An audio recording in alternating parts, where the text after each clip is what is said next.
जय हिंद। तो आज समझते हैं पीएच मान। जो पीएच वैल्यू होती है किसी कितनी होती है, हर एक पेपर में कहीं ना कहीं आपको इन सबसे रिलेटेड क्वेश्चन मिल ही जाते हैं। तो आज उन सबको अच्छे से समझते हैं और देखते हैं, ठीक है।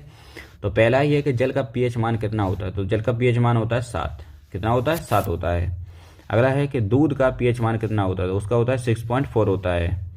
सिरके का पीएच मान कितना होता है। सिरके का पीएच मान होता है 3। ठीक। अगला है मानव रक्त का पीएच मान कितना होता है। उसका होता है, मानव रक्त का होता है 7.4। अगला है नींबू के रस का पीएच मान कितना होता है।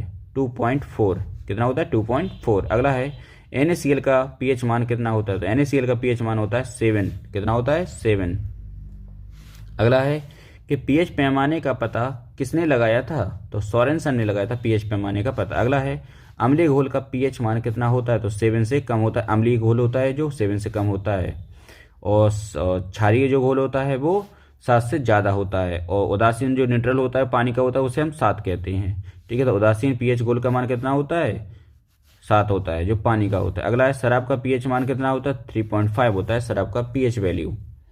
अगला है कि मूत्र का पीएच मान कितना होता है। तो मूत्र का पीएच मान होता है 4.8 से लेके 8.4 तक, यानी अम्लीय से लेके क्षारीय तक भी हो सकता है। ठीक है, क्योंकि 0 से लेके 7 और 7 से लेके 14 तक। ठीक है, 7 से लेके 14 तक होते हैं हमारे पीएच वैल्यू।